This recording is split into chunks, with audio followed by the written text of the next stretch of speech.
So she said no. And that was the last bit she had with her own mother. And so my mom was very performance driven. She was a perfectionist because she was always trying to be accepted and always trying to be loved. And she knew how desperately she wanted to be loved. And I think that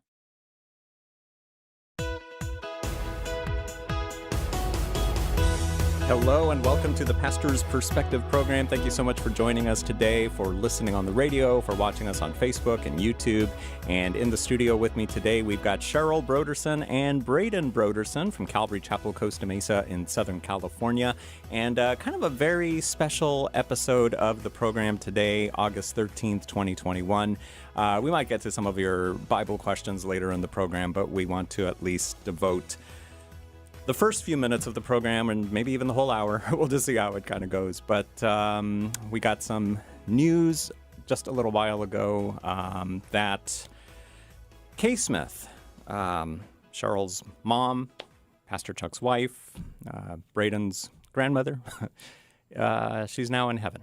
she's in the presence of Jesus. Yeah. Yeah, she gets to see Jesus. You know, she was 94, and she's had dementia for years. And she, after my dad died in 2013, she would say, "When's Daddy coming home?" And we'd say, "Oh, Mom, Daddy's in heaven." And she'd, and say, "Did I know that?" And we'd say, "Yeah, you did." And she goes, "Oh, okay. So he died." And we're like, "Yeah, he died." And she's like, "Okay." And then she goes, "Now, when's Daddy coming home?" And so, it's been like that. And we've just progressively, she's, I had someone once say to me, they become more heavenly than earthly. And I think that's been slowly but surely happening. She lost her ability to speak and to communicate about 4 years ago, and lost the ability to walk sometime before that, and the use of her hands. So it's a mercy, and yet there's just this sense that something precious is gone. And that precious is in heaven in the presence of Jesus. And, I've been getting texts from my daughters. One lives in New York, one, of course, in Irvine, where Braden's from. And they're reminding me of all the people that she's seen. I remember at one point she'd say, "Is my friend so-and-so still alive?" And you'd be like, "No, Mom, she's in heaven." "Did I know that?" "Yes." "Okay." "Did I go to her funeral?" "Yes." "Okay, thank you." "Is my friend so-and-so alive?" And, so she had so many friends, but most of them have gone before her. At 94, that's kind of, how it is. But, Braden and I just have, I think when somebody like this dies, though, you're just flooded with memories, and it's like the good memories. I'm so thankful I was thinking the other day how memories are like a picture book, but our memories usually replay it, leaving out all the grimy details. You know what I mean? You get like a memory of maybe your favorite meal, and you forget that they burned a part of it, or, you're just like, and I love that part about memories because it tends to savor the best. I know that if there's a bad picture, I usually like, "Oh, that's not flattering of anyone." And I toss it. And I keep the most flattering pictures. And I think that's what memories are. They're the most flattering pictures. Yeah. And so that's what I'm left with today, which is really good. Yeah. And if you guys have memories that you want to share about Kay Smith, maybe you sat under her teaching at Calvary Chapel, Costa Mesa, you can call in with those. How long did she teach the women at Calvary? I mean, almost since the beginning, right? Well, she started a Bible study. She was asked. She was more comfortable in a prayer meeting. And my goodness, wasn't she, Braden, comfortable in a prayer meeting? I mean, my mom was definitely baptized in the Holy Spirit, loved to pray in tongues, loved to prophesy, loved to just speak truth over people. And she saw herself more as an exhorter than a teacher, albeit she was a great teacher. And she actually... Don't we have something available? Yes, I have. I wanted to share these with our listeners and our viewers. First of all, a flash drive. These are like, I think it's called The Best of Kay Smith. And my goodness, this is 8 gigs of messages, 93 audio messages of some of Kay's most cherished messages to women. And it's available at the Word for Today's website, also on our flagship radio station's website, kwave.com. Go there and click store. You can see the flash drive, several of the books that Kay has written as well.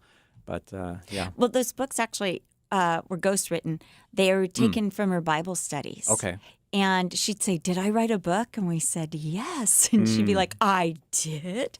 And, we had the privilege of reading some of them out loud to her, but most of them were taken from her messages. And we worked with some incredible writers to put those together. Yeah. But she started, the Joyful Life Studies. She actually started these studies called Joy of Living Bible Studies. But I know she was teaching even before that, because she was teaching in the fellowship hall when I was in high school, and that was in the 70s, so the late 70s. So she was already teaching. And then in 1981, she started doing these things called Joy of Life by Doris Gregg, those Bible studies. And it was a regular study, and they did Genesis, and they did the Gospel of John, and one other book, I can't remember which. And then she asked me what I was doing. I said, well, I started writing studies. She's like, let me see yours. So I sent her my studies, and she said, I'm taking these. I'm going to improve them. And she did, and that's kind of the birth of Joyful Life. And she started writing studies. And so the first study I'd done is Colossians. So she took and she wrote, she improved Colossians, and she wrote a study on Colossians. Yeah, we used to have what I called second cup conversations when I lived in Vista.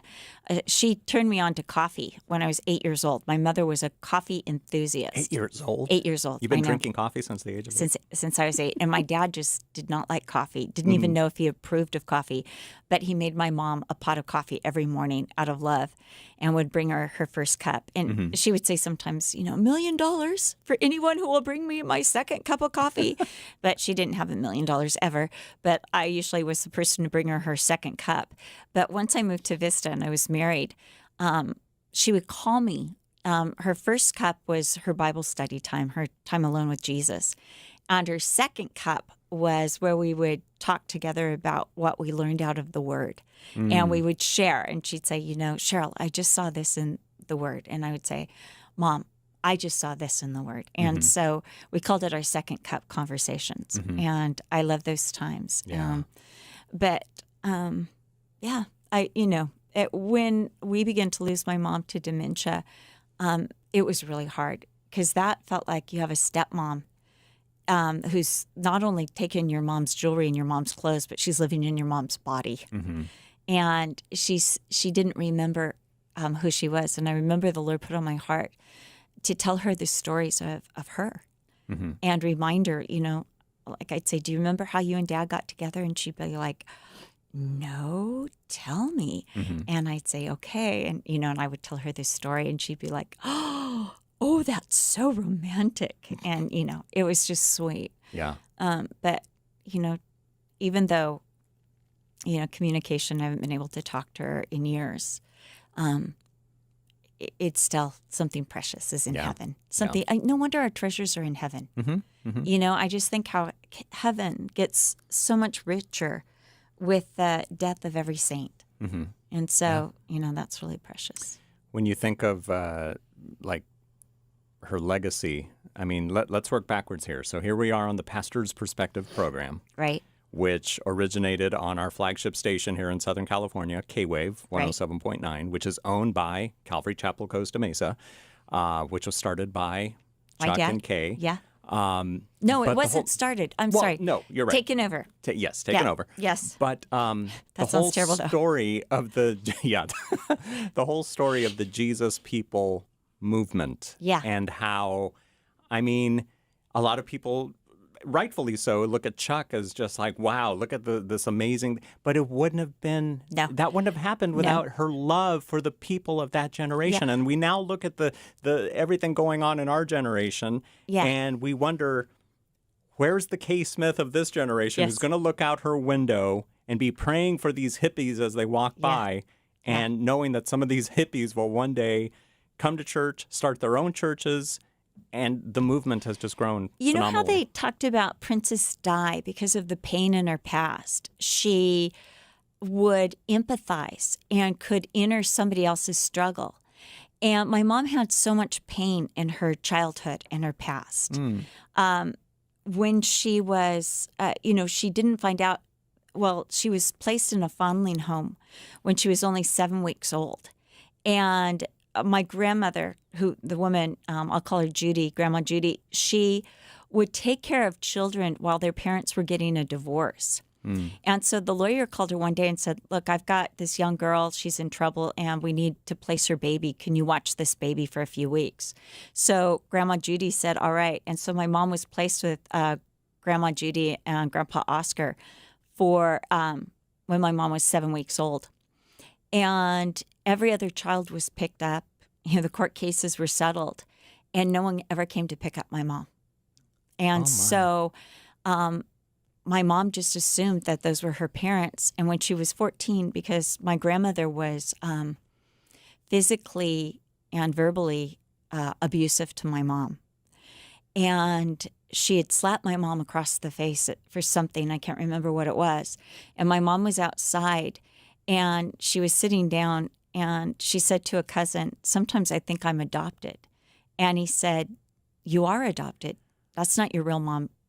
Your real dad. She's 14 years old. Yeah. And she goes in the house and she said, are you my real mom? And her mother said, no, I've been waiting for this time. And so she went and she got a letter that my mom's real mother had written to her. And my mom couldn't remember anything that was in that letter. It was so traumatic. Yeah. And then her mother said, do you want this letter? And my mom said, no. And my mom said she said no because she was afraid if she said yes, since she didn't belong to anybody. And she was always in trouble, being yelled at by this woman. She was afraid that she would have no place at 14. Mm-hmm. So she said no. And that was the last bit she had with her own mother. And so my mom was very performance driven. She was a perfectionist. Because she was always trying to be accepted and always trying to be loved. Mm-hmm. And she knew how desperately she wanted to be loved.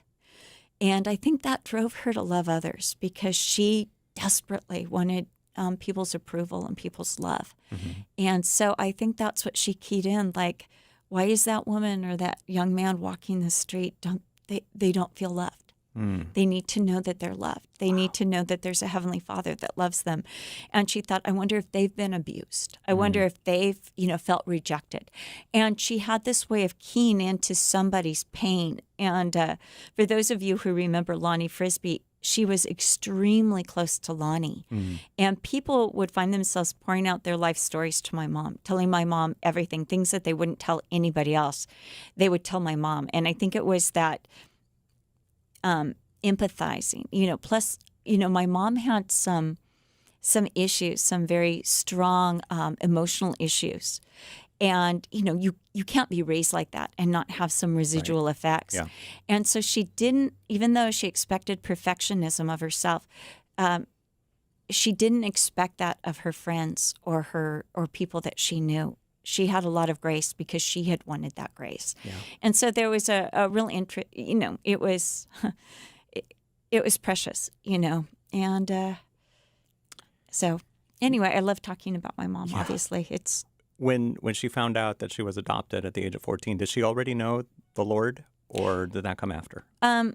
She was raised at Angelus Temple under Aimee Semple McPherson, who she absolutely adored. So Aimee was so entertaining that as a child, she remembered being mesmerized by Aimee and by the sermons and by the musicals and everything Angelus Temple. And I think going to Angelus Temple, when they would go there, my grandmother was on her best behavior. According to my mom, her father Oscar was a saint, just the neatest, most wonderful, godly man in the world. And then Grandma Judy had a daughter named Louise. And Louise had gotten saved. She was married to an architect living in San Diego, very well off, and had gotten saved by listening to Aimee Semple McPherson on the radio. So she drove up and took her mom and her stepdad to Angela's Temple, where they got saved. And that was about 6 months before my mom was placed in their home. So by the time my mom's placed in their home, they're taking my mom to church every Sunday. That becomes their life. And my aunt is at Life Bible College, the same college that my dad went to, the same college that my mom would later go to. And so she has this, knowledge, and she believes Jesus is real. But whether or not Jesus became her everything at that age, I would say no. I think it was more, 5 degrees of separation. Like, she knew Jesus was real, but she wanted to kind of live her own life, according to her. And she was hanging out with a very sophisticated crowd. Her father, Oscar, again, we're talking being adopted, because she never ever met her real mom or her real dad, never. But her father, Oscar, he worked for Doheny, and they were very well off. They lived in L.A., in Echo Park, had a really nice house for that day in Echo Park.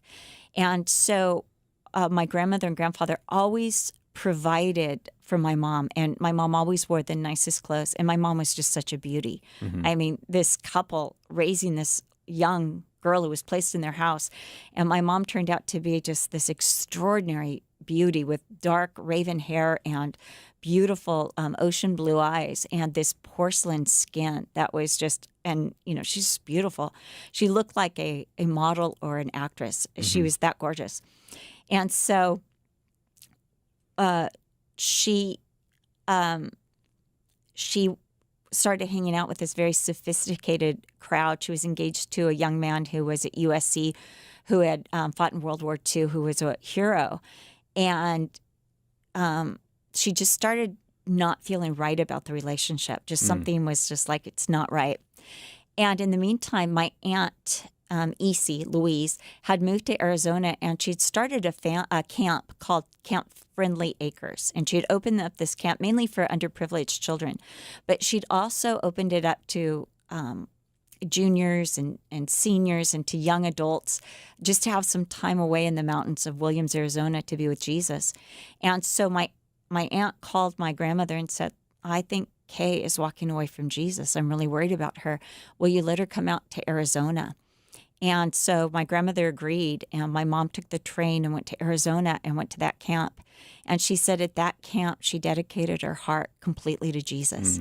And she said, all right, Lord, I think they were playing the old rugged cross, if I'm not mistaken. But anyway, she gave her life completely to Jesus and said, all right, not my will, but yours be done.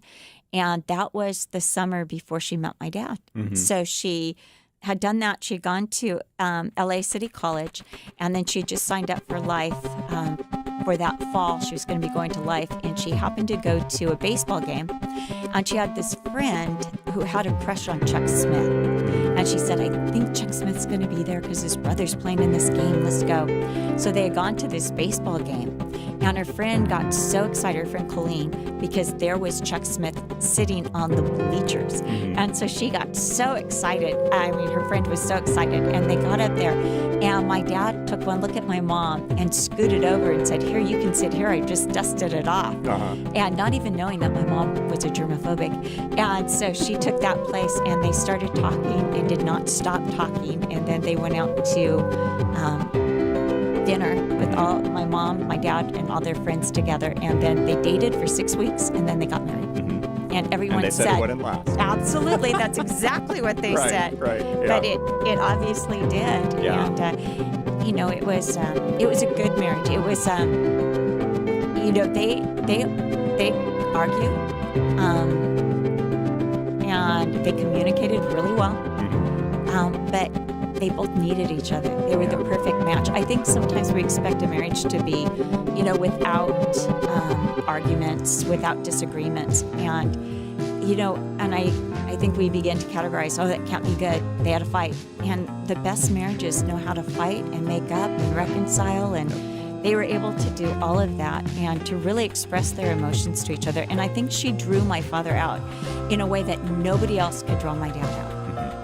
She was able to just, he was with her what he wasn't with anybody else. I remember one time my dad took me on this dune buggy ride, and it was really scary. My dad was an interesting driver. He loved it, the thrills. And he turned to me at one point and said, "I can't wait to get your mom on here and listen to her scream." Because she had this great scream. In fact, she used to get free rides at the roller coaster at the Pike in Long Beach. And so on one of their dates, my mom and dad had gone to the Pike, and she said, "Hey, you want to go on the roller coaster for free?" And he's like, "You can't do that." She's like, "Watch." And they walked up to the roller coaster, and the guy said, "Well, hello there, Kay." And she's like, "Hi." And he, gave him a seat, and she would scream. And she said, "You want to go again?" My dad's like, "Sure." So they went around it, I think, 3 or 4 times. Yeah. Because my mom could scream so well. And it drew other people to the roller coaster. So they even knew her at the Pike. Oh, that's great. Yeah. And so she Wow. had the gift of screaming. You're listening to Pastor's Perspective, and today we're talking about the life and legacy of Kay Smith, who went home to be with the Lord today. And we've been hearing from Cheryl, and we're going to open up the phone lines if you have any stories about Kay. I see Kathy Gilbert is on the phone, so we're going to talk to her in a little bit. But first, want to get some insight from Braden. You were one of how many grandchildren? 19. You actually, you can't ask me that because I know. from the time that I was probably in my teenage years, I was at we'd often do, especially when we came back from England, we would do Christmas as the whole family, and embarrassing to say, as a young adult, I stood around my entire family and leaned over to my siblings and my dad and people. I was like, "Who are they again?" And they're like, "That's your cousin, this one. Yeah. That's your cousin, this one." I'm like, "Did they marry in?" Or and my parent and everybody's like, "Braden, how do you not know this?" And I guess I was preoccupied with other things, and we didn't see them super often. But that was my. Plus, we had just gotten back from England. We had lived in Vista, which was, quite a few miles from everybody. And then we moved to England. Which is a for lot 4 of few years. miles. Yes. Well, and that would be a great excuse if this wasn't when I was in my early 20s and rather than 10 and coming out. So the point being, I'm not great at necessarily knowing the totality, but what I would kind of say is that I how do I put this? I don't think I got Kay's best. And I say that because by the time that I was kind of cognitive and able to get to know my grandmother, I think some of the dementia and so on set in. Yeah. But what was incredible about my grandma is the fact that even though that was the case, and even though I quite often knew that she didn't know who I was, when she knew, it felt great. It felt, my grandma, so we kind of, my mom and I kind of talked about this beforehand, but when we first came back, I was homeschooled for a part of it. And then I ended up going to Calvary High School. But when what we would do on Sundays is we would go to church. Chuck would speak, and we would go. And my mom and I would always go to third service. 1, because I like sleeping, and 2, my grandma would go to third service. And from my perspective, the reason my grandma would go to third service is because we would pick her up. And so every Sunday morning, we would go to either some random coffee shop or Starbucks or something, and I would get a bagel, typically, and maybe a hot chocolate. My mom would get coffee and bring coffee over. And my grandma, it was almost every Sunday, "Come and get me. I'll be ready when you get here." And she never was. So every Sunday we would get there, and my grandma would need more time to get ready. And so my mom would go up to help her. And so then what I would do is I would just sit down in the kind of like the family room. And my grandparents had this beautiful grand piano. And my grandma played piano. She played piano very, very well. And this was something that I knew about her. And though I didn't get to hear her play often, I've heard her play many times, but not as often as I would have liked. But I would spend then that period of time playing her piano while my mom and her were upstairs.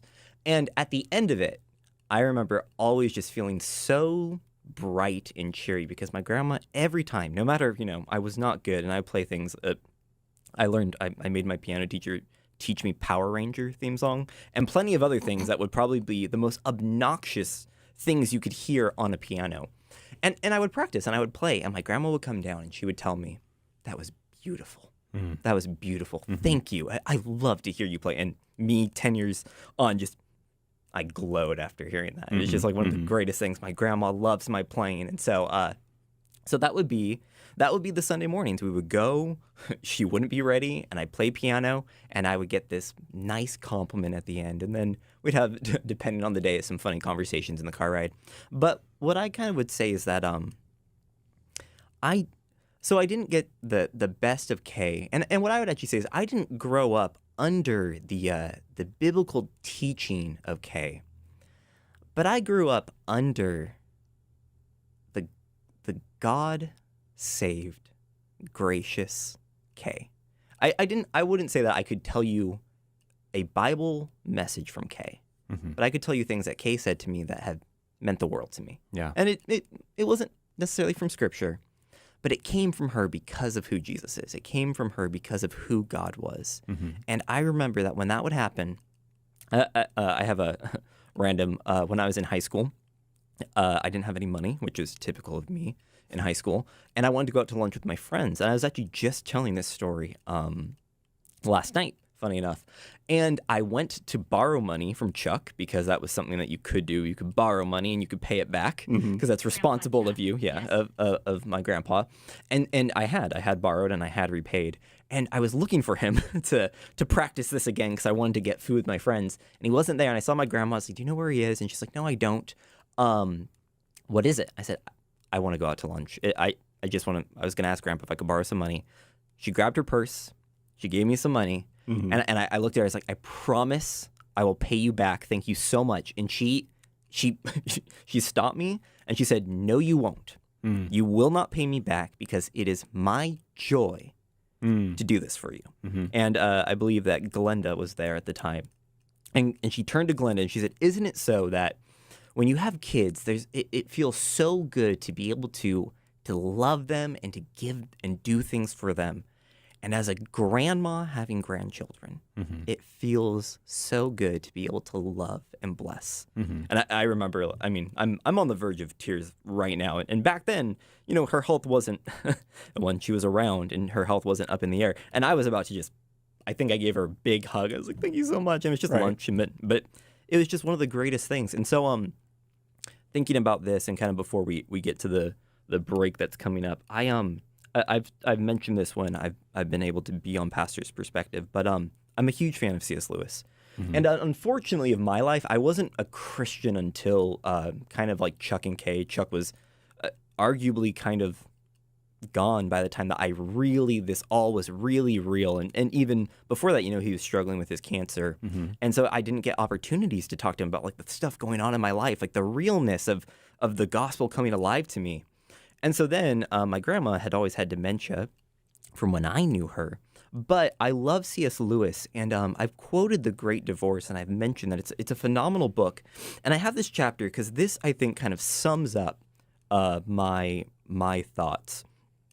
If you don't know The Great Divorce, to TLDR it, it's a book about people who are in hell, who get to go to the outskirts of heaven, and they have an opportunity to go. And I also, we're probably going to run into the break so I can pick this up and kind of like part one, part two. We have a couple minutes still. So they get to go to the outskirts of heaven, and the spirits in heaven get to actually reason and try and invite these spirits into heaven. And it's fiction, so don't worry. This isn't like, you know, I'm not getting into the deep biblical stuff here. But at one point, the author, who is Lewis and kind of the main character, he gets a teacher, which is George MacDonald. And George MacDonald is walking him around and showing him these spirits conversing and all these amazing kind of conversations of just where Lewis shines in depicting human nature and the gospel, and how, though we think that if people were in the presence of goodness on the outskirts of heaven, they'd be reasoned into it. That's the idea. And so this goes on, and it gets to this point when Lewis's character with George MacDonald, and I'm going to kind of break this up into bits and quote this. And again, if we need to, I can drag it out because we have about a minute. Yeah. So to kind of, I'll set this up a little bit more, and then when we come back, I'll get into it. Cool. But so George MacDonald is teaching Lewis's character all about why the spirits are bad, or what's going on and why they're reasoning and what the issue is. And ultimately, before it gets to what I'm going to share, there's a quote where ultimately George MacDonald says that the two options that people kind of come to is, it's either you say to God, thy will be done, or you hear God say to you, thy will be done. Mm-hmm. And that's kind of the difference between those who get into the kingdom and those who don't. Yeah. And so then it leads into what I'll share, a very interesting, and I think really kind of sums up what I would say of Kay. All right. We'll do that when we come back from the break in a couple of minutes here on Pastor's Perspective. I'm Brian Perez, joined in the studio by Cheryl Broderson and Braden Broderson, talking today about the life and legacy of Kay Smith, who went home to be with the Lord earlier today. And we're just, reflecting on her life and ministry and just the incredible woman that she was. And but we are going to take a quick break here, and then we'll be back maybe with some of your thoughts, your memories about Kay, if we can get to that. But thank you so much for listening to Pastor's Perspective.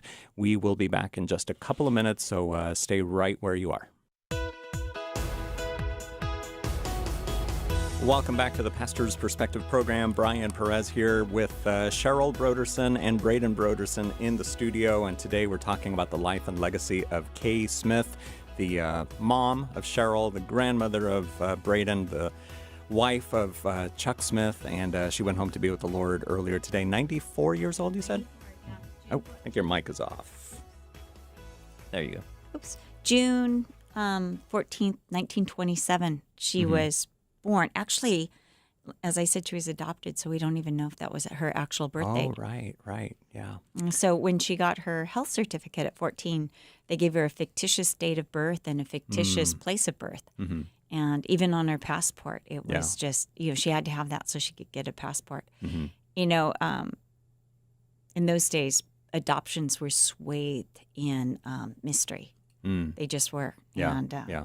and she was also placed in that home by a lawyer. So we think he purposely made it harder Wow. to find. That's So just- it's really interesting. I know Yeah, yeah. Kelsey, my daughter Kelsey, has been trying to find relatives, using the DNA. Right. And so she's actually looks like she might have found some. I don't know. Wow. Yeah. I'm not, Yeah. I'm not really up on that. But Braden, you were going to finish your. Yes. Oh, yeah. You so, set it up. You've got us on the cliff. So the Great Divorce. It's a phenomenal book, and so George MacDonald leads Lewis's character, and he's like the eye of the whole thing, and he leads him to a river.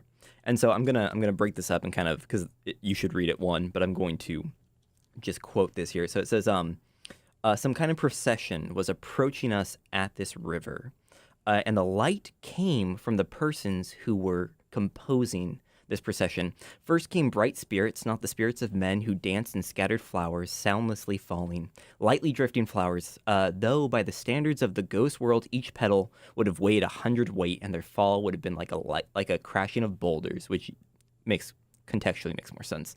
Then on the left and the right, at each side of the forest avenue, came youthful shapes, boys upon one hand and girls upon the other. If I could remember their singing and write down the notes, no man who read that score would ever grow sick or old.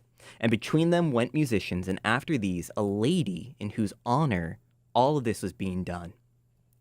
And so he goes on and says that this lady, he says that I have forgotten, and only partly do I remember the unbearable beauty of her face. Is it? I whispered to my guide. Not at all, said he. It's someone you'll never have heard of. Her name on earth was Sarah Smith, and she lived at Golders Green. She seems to be, well, a person of particular importance. Aye, she is one of the great ones. Ye have heard that fame in this country and fame on earth are two quite different things. And who are these gigantic people? Look, they're like emeralds who are dancing and throwing flowers before her. Haven't you read your Milton? 1,000 live-eared angels lackey her. And who are all these young men and women on each side? They are her sons and daughters. She must have had a very large family, sir, says Lewis to George MacDonald. Every young man or boy that met her became her son. Even if it was only the boy that brought the meat to her back door, the delivery. Mm-hmm. Every girl that met her was her daughter. Isn't that a bit hard on their own parents? No. There are those that steal other people's children, but her motherhood was of a different kind. Those on whom it fell. Excuse me. I'm really bad about this. It's okay. you want me to read it? I can do it. Okay. I have some stubbornness in me. Okay. Yes, I know. Yeah. Those on whom it fell went back to their natural parents, loving them more. Few men looked at her without becoming, in a certain fashion, her lovers. But it was the kind of love that made them not less true, but truer to their own wives. And how, but hello, what are these animals? And he goes on, and he says they were her beasts. Did she keep a sort of zoo? I mean, this is a bit too much. Every beast and bird that came near her had its place in her love.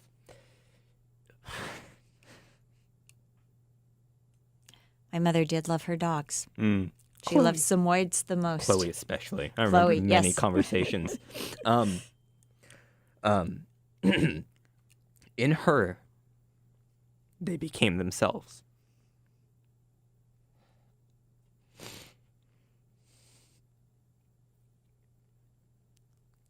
I think we better take a call.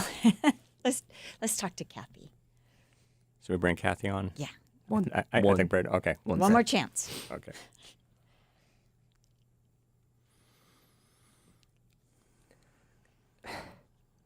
And now,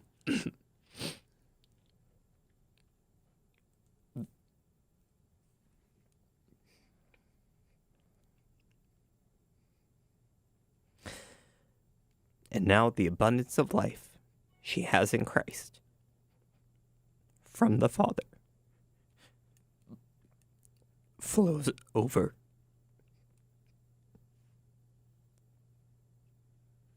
into them. And on this program, where we take questions, I've heard and I've been asked by friends and people, there we go, I'm back. What does the Bible say about being taught? Who can teach? Who can share?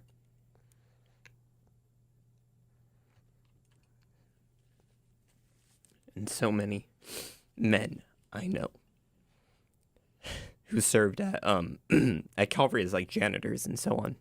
My voice is never gonna stable out. 30 and I can't do that. People would ask, "Oh, did you what's the view? Can women teach the Bible?" Right. And everybody would say, "I've learned immensely from Kay." They would be at Joyful Life outside doing janitorial work. Yeah. And she'd be preaching the Bible to the women. And everybody I know, Josh Sisko was on here last week with me. And Josh Sisko said, "Yeah, I heard Kay and she was great."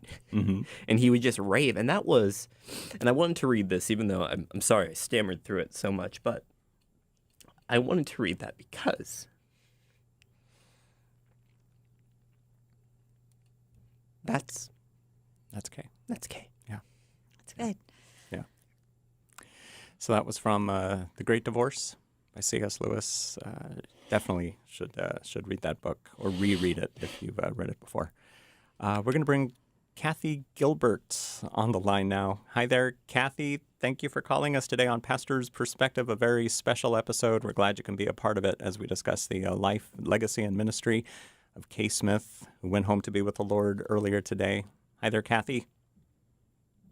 Hi, I just want to tell you, Braden, our tears and our heart are mingling with yours and Cheryl's and the rest of the family, and we're praying, and we love this wonderful time of memories. And for me, I look at Kay as the woman who was determined for God to reach hippies.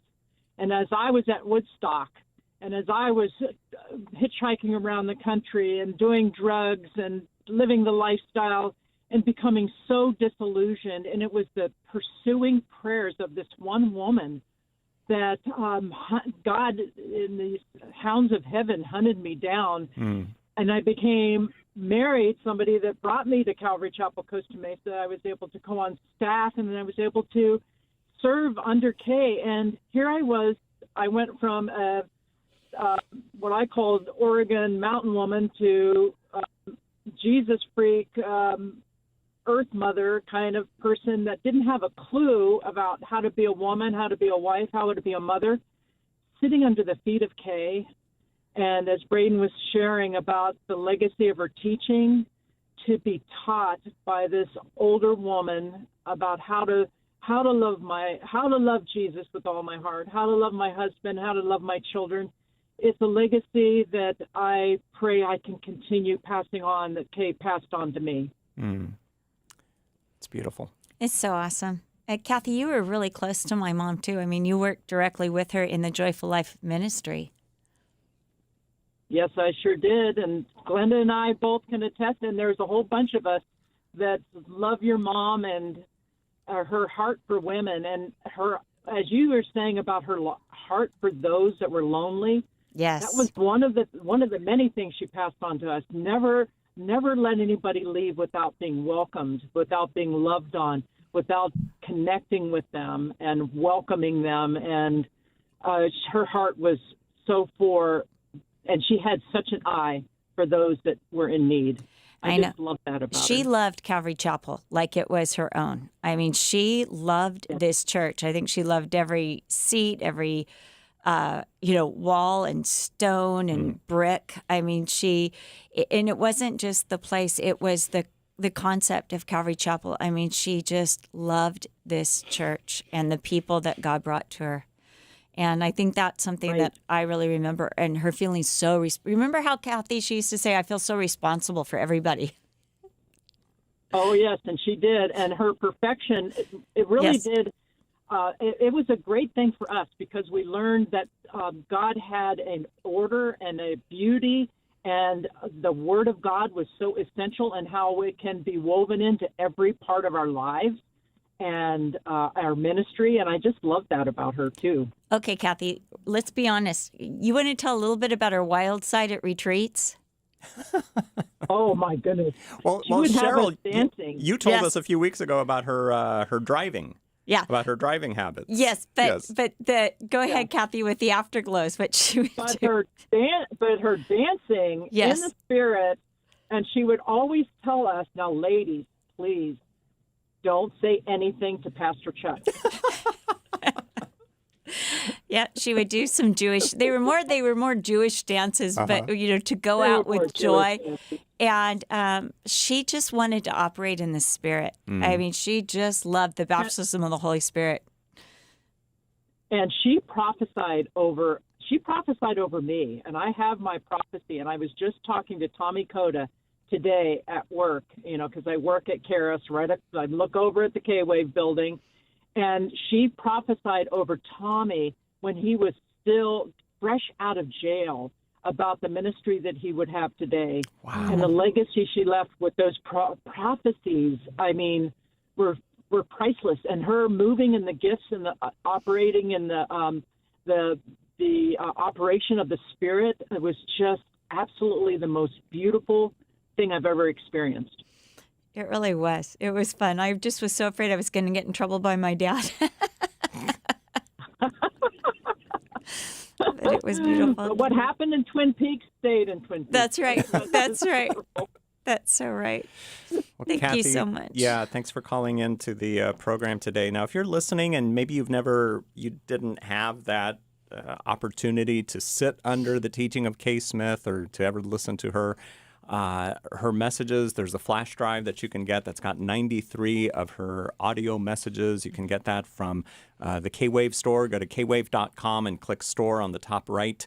And we've got the flash drive available. Also, her books, Pleasing God. That was the name of her radio program, too, if I'm not mistaken, it was. right? Yeah, she was Pleasing on the God, though, some of this, I'm in this book because I was living at home and I just started to date Brian, my husband. Mm-hmm. So, that book's over 41 years old. Okay. So she mentions you and Brian. Yes. Very good. So there's Pleasing God, the Pleasing God Journal, another book she wrote, Reflecting God, and a couple of studies that she did on Philippians and Colossians. That's right. So you can get those at the K-Wave store. And we've also put C.S. Lewis's The Great Divorce in the K-Wave store as well. I was going to kind of finish up where I wasn't able to so much earlier, which thank you all for understanding. Oh, totally. there's at the final kind of it leads into a really great. I highly recommend this book because, like I said, I think this part highlights Kay well, and Kathy's commentary was so appropriate because the last piece says, "But already there is joy enough in the little finger of a great saint such as yonder lady to waken all the dead things of the universe into life." And as Kathy said, it was always a fun time with Kay, and that kind of goes back into, though I wasn't under her teaching ministry, I was under the life and the livelihood and the joy. There was and this can go on, and I won't carry it on, but we used to travel. Chuck and Kay would go to on mission trips, and we would go on them, and there are just abundances of stories where I love my grandpa Chuck, and he could have the wild side and he could have a stern side, and if he had the stern side, you would go to Kay because I used to tattle about his behavior to her when he was a bit too rough, or I felt he was a bit mean to me. I would go and be, Grandpa did this, and I remember Kay would be like, Chuck, you did not, and I felt so safe with Kay because I felt this deep love, and that was all the Kelsey and I. We would play, especially Kelsey. Kelsey and Kay had such a hopefully someday you'll get to hear it. They had such a fun, tight relationship, especially when we were kids. My grandma would just, in many senses, both Chuck and Kay loved, and I remember seeing that. I just loved talking to Kelsey, loved hearing Kelsey, and they would play these games in the on the mission trips where Kay and Kelsey were some